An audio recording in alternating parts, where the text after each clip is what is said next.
সুপ্রিয় দর্শক, আপনাদের সবাইকে অনেক অনেক শুভেচ্ছা জানিয়ে আমন্ত্রণ জানাচ্ছি হেলথ কেয়ার ফার্মাসিউটিক্যালস লিমিটেডের সৌজন্যে স্বাস্থ্য বিষয়ক আয়োজন ক্যান্সার আলাপনের আজকের পর্বে। অনুষ্ঠানের সঞ্চালনায় আমি ডাক্তার ফাতিহা শাফি আছি আপনাদের সাথে, আর থাকছি অনুষ্ঠানের পুরোটা সময় জুড়ে। দর্শক, আজ আমরা অত্যন্ত গুরুত্বপূর্ণ এবং অ্যালার্মিং একটি বিষয় নিয়ে আলোচনা করতে যাচ্ছি, সেটি হচ্ছে বাংলাদেশের স্তন ক্যান্সার বর্তমান পরিস্থিতি ও চ্যালেঞ্জ। আর এ বিষয়ে কথা বলার জন্য আমাদের সাথে অতিথি হিসেবে আছেন অধ্যাপক ডাক্তার স্বপন বন্দ্যোপাধ্যায়, সাবেক পরিচালক, জাতীয় ক্যান্সার গবেষণা ইনস্টিটিউট ও হাসপাতাল। স্যার, আপনাকে আমাদের এটিএন নিউজের স্টুডিওতে আমন্ত্রণ জানাচ্ছি।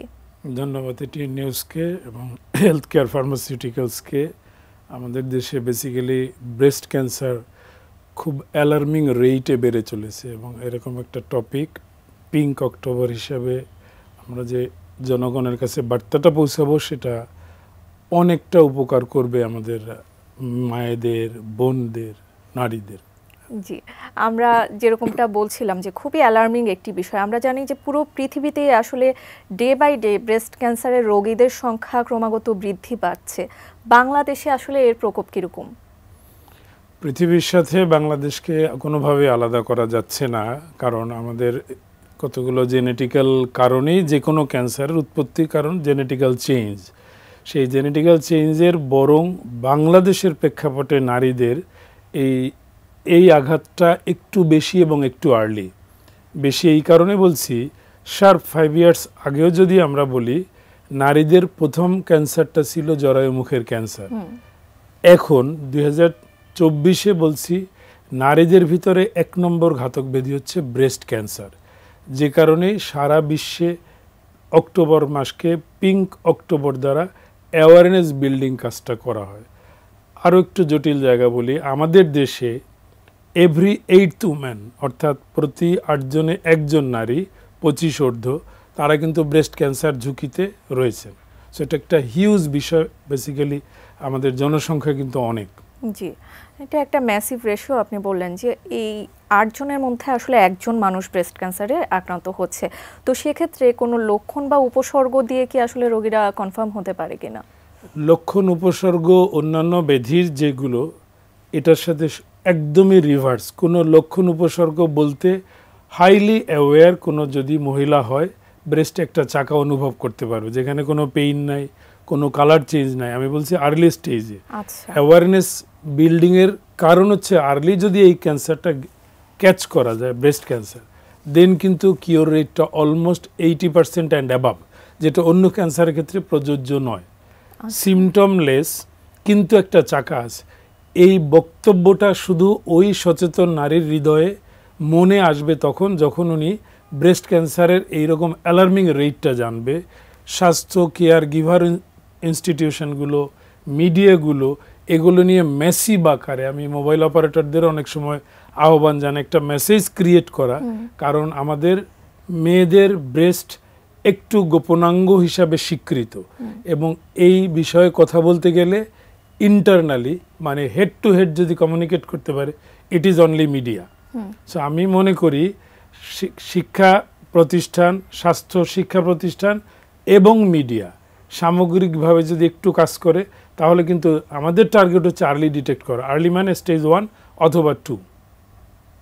আচ্ছা, আপনি স্টেজ নিয়ে কথা বলছিলেন। ক্যান্সার যেহেতু আছে, তো স্টেজিংয়ের একটি বিষয় কিন্তু আসলে ওতপ্রোতভাবে এর সাথে জড়িত। তো স্টেজিং ব্রেস্ট ক্যান্সারের ক্ষেত্রে কীরকম হয়ে থাকে? সকল সলিড ক্যান্সারের 4টা ধাপ থাকে। ধাপগুলোকে স্টেজ বলা হয়। প্রথম ধাপ মানে প্রাথমিক, দ্বিতীয় ধাপকেও আমরা প্রাথমিক বলি, তৃতীয় চতুর্থকে বলি অ্যাডভান্সড বা টার্মিনাল। আমাদের টার্গেট প্রথম বা দ্বিতীয় ধাপে ক্যাচ করা। এই ক্যাচ করার প্রক্রিয়াটা not through out the country, সমগ্র দেশে কিন্তু একই প্রক্রিয়ায় ঘটে না। কতগুলো কমন জায়গা বলি। ব্রেস্টে যে চাকাটা পরিলক্ষিত হলো কোনো নারীর স্তনে, বাম বা ডানে, উনি প্রাথমিকভাবে একজন এমবিবিএস ডাক্তারকে দেখাবেন। এমবিবিএস ডাক্তার এই অঙ্গটা নারী হিসাবে প্রথমতই ওই লেডি কিন্তু যেতে পারেন কোনো গাইনোকোলজিস্টের কাছে। গাইনোকোলজিস্ট মোস্টলি বাংলাদেশে মেয়েরা, মোস্টলি। কিন্তু ব্রেস্ট এক্সামিনেশনের জন্য next to MBBS is surgical doctor. অর্থাৎ আপনার ব্রেস্ট প্রাথমিক চেক আপ এমবিবিএস এর পরে যদি কোনো কোয়ারি ডেভেলপ করে, সার্জন দেখবেন, হোক উনি পুরুষ হোক উনি নারী। সার্জিক্যাল ডাক্তার ওখান থেকে একটা বায়োপসি করবেন, যে বায়োপসিটাকে আমরা কোর বায়োপসি বলি। কোর বায়োপসি এই কারণে ইম্পর্ট্যান্ট, এর মাধ্যমে একটা বড় আকারের টিস্যু পাওয়া যায়। আচ্ছা, আপনারা জানেন যে আমাদের প্রতিটা ক্যান্সারের যে সাইজ আমরা দেখি 3, 4, 5 সেন্টিমিটার, সেখানে মিলিয়ন মিলিয়ন সেলস রয়েছে, ক্যান্সার সেল। আমাদের দরকার ওখান থেকে অন্তত অনেকগুলো সেল নিয়ে আসা, যাতে করে ওর প্রকৃতিটা আন্ডারস্ট্যান্ড করা যায় বাই মাইক্রোস্কোপ, যেটা প্যাথোলজিস্টরা করে। এই জন্য কোর বায়োপসি কে করবে? সার্জিক্যাল ডাক্তার অথবা স্কিল্ড কোনো ডক্টর, যাতে করে বলতে পারে এখানে ক্যান্সার আক্রান্ত কি না। এবং এটা ভেরি বিগিনিংয়ের ডিউটি। আচ্ছা, এবার আপনার প্রশ্ন, স্টেজ। স্টেজ মানে আসলে বিস্তৃতি। আপনার ক্যান্সার ডিটেক্টেড জি, বাম বা রাইট বা লেফট ব্রেস্টে, এটা আর কোথায় গড়িয়েছে? সকল ক্যান্সারের ট্র্যাজেডি এটা গড়িয়ে যেতে পারে শরীরের যে কোনো জায়গায়, প্রাথমিকভাবে লাঙে, লিভারে, ব্রেইনে অথবা হাড়ে। এই 4টার জায়গার কোথাও গড়িয়েছে কিনা, এগুলোকে স্টেজিং বলা হয়। জি, তো প্রথম কাজ হচ্ছে ডিটেকশন, এবং that must be very early. যখন এই যে 3-4টা অর্গান বললাম, ফুসফুস, লিভার, ব্রেইন, বোন, এগুলোতে গড়াবার আগের কথা, যদি এই স্টেজে ধরতে পারি গড়াবার আগে, তখনই আমরা স্টেজ 1 বা 2 বলি। তখন কিন্তু আপনার চিকিৎসাটা অত্যন্ত কম খরচে, everything available at your hand, আপনার বাড়িতে, কমিউনিটি লেভেলে, আমি মনে করি উপজেলা পর্যায়ে অনেকখানি সমাধান সম্ভব হয়ে যাবে। আপনাকে ঢাকা বিভিন্ন বড় প্রতিষ্ঠান অনেক টাকা এগুলো দরকার হবে না। এবং পিঙ্ক অক্টোবরের বাংলাদেশের প্রেক্ষাপটে আমার দিক থেকে মেসেজ এরকমই, যে আপনার ব্রেস্টে কোনো চাকা আপনার হাতে ইনসিডেন্টালি যদি অনুভব করেন, রাশ টু এ ডক্টর, অবশ্যই একজন ডাক্তারের কাছে যাবেন, যেটা কি জাতীয় উনি সেট করবেন, এবং ওই সেটিংয়ের সাথে একটা অর্কেস্ট্রেশন থাকবেন, নেক্সট নেক্সট নেক্সট। এই জায়গাটা একটা বড় গ্যাপ কাজ করে। প্রথম গ্যাপটা ইজিটা সার্জিক্যাল ডক্টর, যেটা আমি একটু আগে বললাম। জি, দ্বিতীয় দায়িত্ব হচ্ছে ওই সার্জিক্যাল ডক্টরের প্রথম কর্তব্য স্টেজিং। উনি এইটা না করে, ভেরি সরি, আমাদের কলিগরা অনেকেই, বিশেষ করে মফস্বলে এই কাজগুলো আমরা প্রায়ই দেখি, আগে অপারেশনটা করে ফেলে, নট বায়োপসি। অপারেশন করলো মানে ওই টিউমারটা ফেলে দিল, তখন জানলো, আগে কিন্তু জানে না যে এটা টিউমার বেসিক্যালি ব্যাড টিউমার আর গুড টিউমার, অর্থাৎ ক্যান্সার কি না। না জেনে করা মানে কিন্তু স্ট্যান্ডার্ড অফ সার্জারিকে কোশ্চেনেবল করে দিলেন। তো আপনার প্রাথমিক দায়িত্ব হচ্ছে বিফোর হ্যান্ড, অপারেশনের আগে জানা এটা ক্যান্সার কিনা। কিন্তু অপারেশনের পরে যদি জানতে পারেন, দেন কিন্তু রোগীর জীবনটাকে একটু কঠিন করে ফেললেন আপনি। নেক্সট রিসার্জারি, কারণ স্ট্যান্ডার্ড অপারেশন হলো না, আমাদের তো জানতামই না। স্ট্যান্ডার্ড অফ সার্জারি আমি একটু ছোট করে বলি। মনে করেন আপনি একটা গাছ এক জায়গা থেকে আরেক জায়গায় বসাবেন, তখন কিন্তু ওই গাছটাকে কেউ টার্গেট করে না, অন্তত 2-1 ফিট ব্যাস নিয়ে ওই গাছটাকে তুলে আরেক জায়গায় বসানো হয়। ক্যান্সার সার্জারি এক্স্যাক্টলি তাই, কোনোভাবেই ওই টিউমারাস টিস্যুকে টাচ করে না। ইট ইজ নট বায়োপসি, আমি বলছি সার্জারি নিয়ে। সো এই কাজটা সার্জিক্যাল ডাক্তারের 1 নম্বর কর্তব্য। এবং এই জায়গাটা আমাদের কিছু তথ্য ঘাটতি, অথবা একটু স্মার্টলি না জেনেই করে ফেলি, করার পরে একটা বিস্মিত হয় রোগী এবং ডাক্তার, এটা তো ক্যান্সার, যেটা আমরা আগে বুঝতে পারি না। অ্যাওয়ারনেস মান্থের এটা আমার দিক থেকে একটা বড় বার্তা, এবং আমরা এই ফল্টি অবস্থায় কিন্তু রোগীগুলো পাই। নেক্সট যেগুলো হয় স্টেজিং ওয়ার্কআপ, যেটা বিস্তৃতি নিয়ে, এবং দ্যাট ইজ ভেরি সিম্পল। আমি যেহেতু আমাদের দেশ এখনও খুবই মজবুত অর্থনীতির উপরে দাঁড়ানো না, আপনার ব্রেস্টে যদি ক্যান্সার পরিলক্ষিত হয়, প্রথমে চেক করেন লিভার, একটা আলট্রাসাউন্ড মাত্র 1000 টাকায় করা যায়। লিভারে ক্যান্সারটা গড়ালো কি না, লাঙে গড়ালো কি না, অনলি 300 টাকা একটা বুকের এক্সরে করা যায়। এই দুটো জায়গা অন্তত আপনি ইজিলি চেক করে নিতে পারেন। অর্থাৎ 1000-3 টাকা দিয়ে আপনার স্টেজিং ওয়ার্কআপ যদি আপনি খুব মেথডিক্যাল ইকোনমিক ওয়েতে করেন, এই টাকা কিন্তু এনাফ। কিন্তু এই কাজটা না করে স্ট্রেইট ব্রেস্টের সার্জারিতে যাওয়ার জন্য আমরা ভীষণভাবে ডিসকারেজ করি। বিশেষ করে আমাদের সার্জিক্যাল কাউন্টার পার্ট, কখনো কখনো গাইনোকোলজিস্টও ব্রেস্টের অপারেশন করে থাকে, যেটা ইরেশনাল, এবং আমি মনে করি এটা পানিশেবল একটা ইভেন্ট ডান বাই ডক্টরস। এটা কোনোভাবেই মেনে নেওয়া যায় না। যার যেটুক কাজ মেডিকেল সায়েন্স, এটা একটা সায়েন্স, আপনার ডিউটি ভাগ করা রয়েছে। জি, অসংখ্য ধন্যবাদ আপনাকে। আমরা এই বিষয়গুলো নিয়ে আরও আলোচনা করতে যাচ্ছি, কিন্তু তার আগে নিয়ে নিচ্ছি ছোট্ট একটি বিজ্ঞাপন বিরতি। দর্শক, সময় হয়ে গেল ক্যান্সার আলাপন থেকে ছোট্ট একটি বিজ্ঞাপন বিরতির। কোথাও যাবেন না, আমাদের সাথেই থাকুন।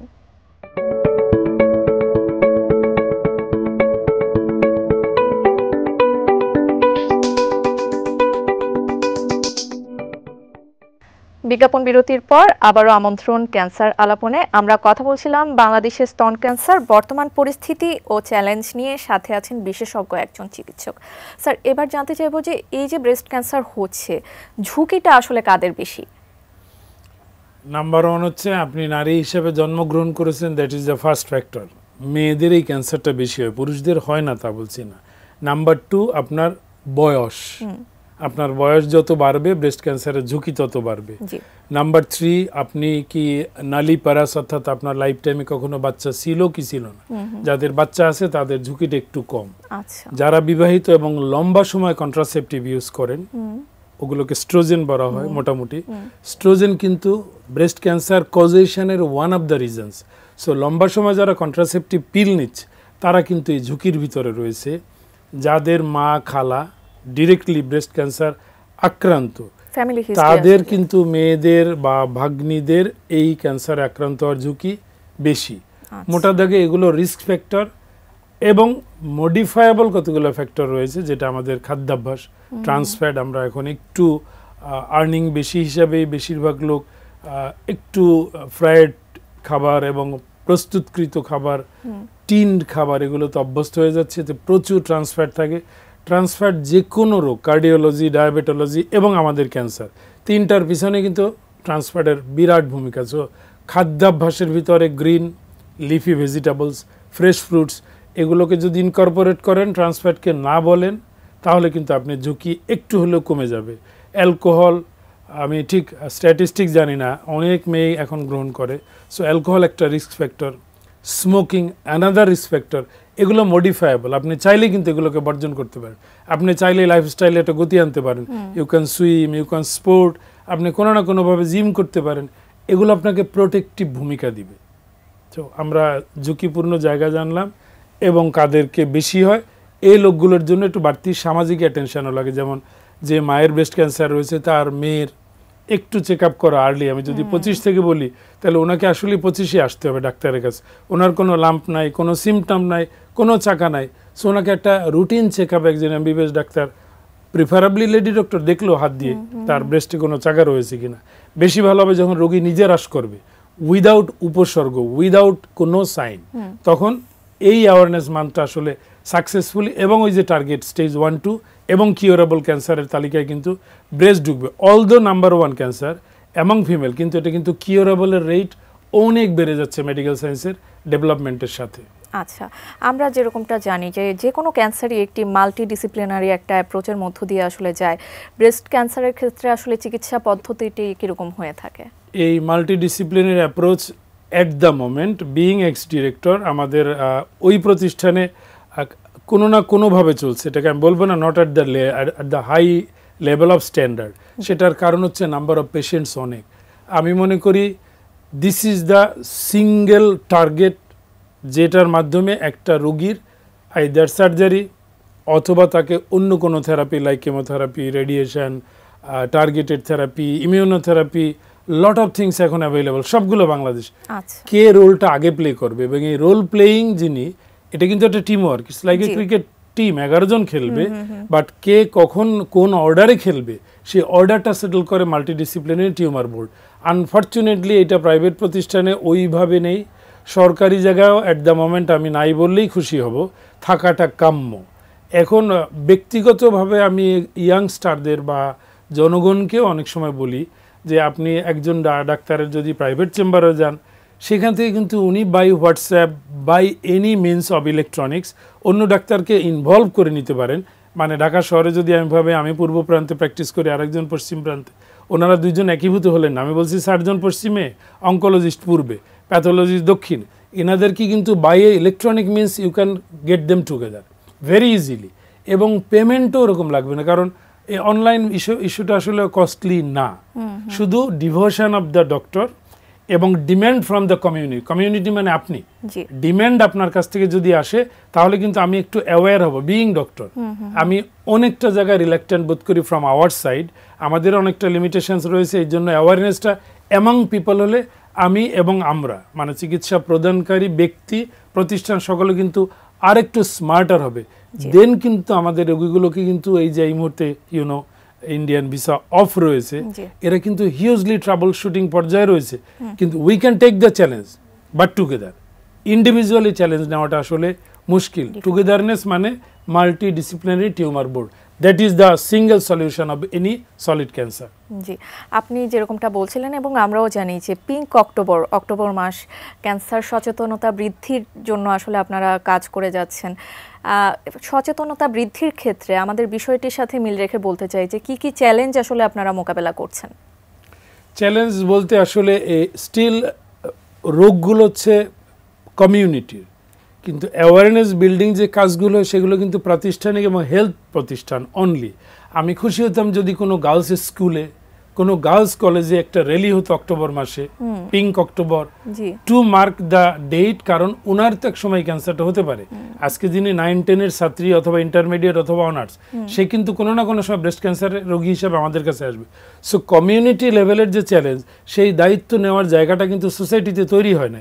Maybe it is our failure, maybe it is the failure of the authority. Authority বলতে আমি হেলথ, একটা হচ্ছে স্বাস্থ্য অধিদপ্তর আর একটা স্বাস্থ্য মন্ত্রণালয়।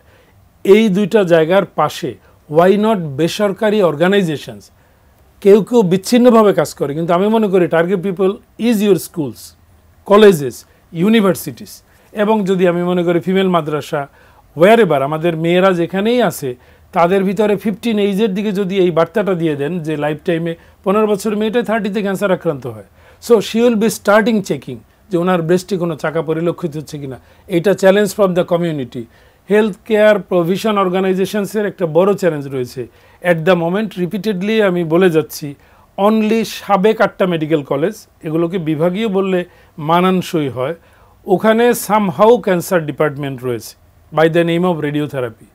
ওই ডিপার্টমেন্ট 8টা মেডিকেল কলেজ, তার সাথে পরবর্তীতে আরেকটু দুর্বল, আমি ক্রিপল ডিপার্টমেন্ট বলবো, 5টা যোগ করে 13টা মেডিকেল কলেজে রয়েছে।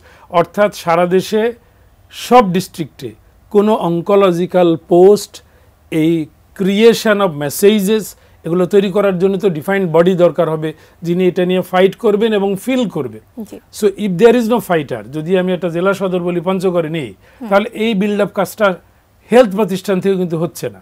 সো আমাদের একটা চিঠি আসবে হেলথ মিনিস্ট্রি থেকে, মার্ক দ্য মান্থ, ওইটা উপলব্ধি করার জন্য কিন্তু কাউন্টার পার্ট যদি পেরিফেরিতে না থাকে, এইটা failure from the side of governance. Governance মানে আমরা পার্ট অফ গভর্নেন্স, এইটা আমাদের। আর কমিউনিটির যেটা আপনাকে বলেছি।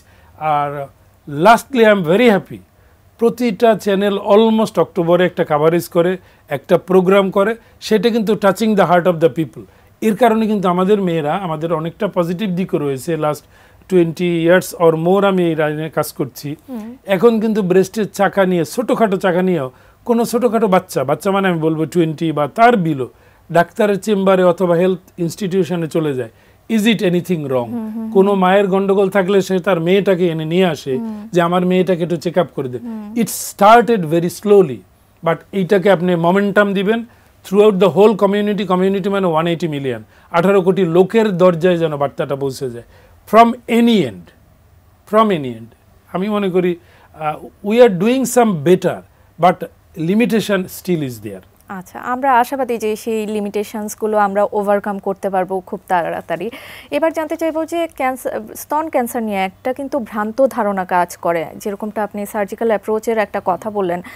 অনেকেই এই বিষয়টি নিয়ে হীনমন্যতায় ভোগে যে আমার ব্রেস্ট ক্যান্সার হলে স্তন কেটে ফেলে দিতে হবে। তো এই বিষয়গুলোকে আপনি কিভাবে আসলে বর্ণনা করবেন? Very good question.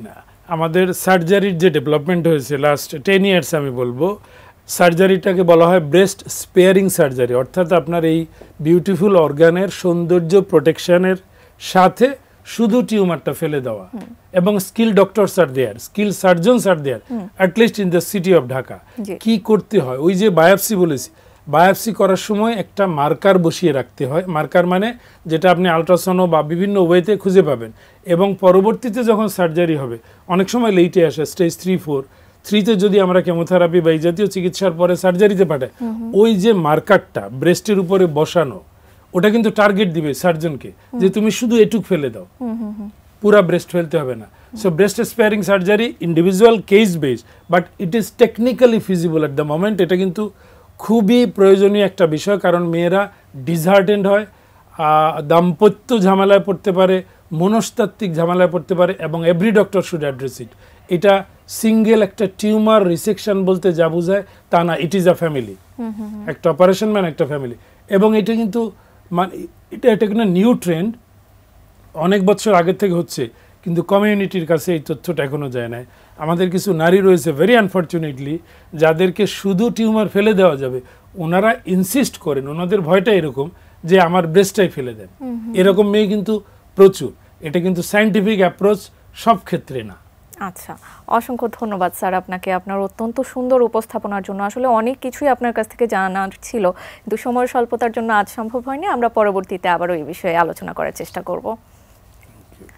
দর্শক, আপনাদেরও অসংখ্য ধন্যবাদ আমাদের সাথে এতক্ষণ যুক্ত থাকার জন্য। আমি জানি এই অনুষ্ঠানের মাধ্যমে ব্রেস্ট ক্যান্সার সম্পর্কে আপনারা যথেষ্ট সচেতনতা পেয়েছেন এবং আপনারা ব্রেস্ট ক্যান্সারকে কিভাবে প্রতিহত করতে হয় সেই বিষয়েও অবগত হয়েছেন।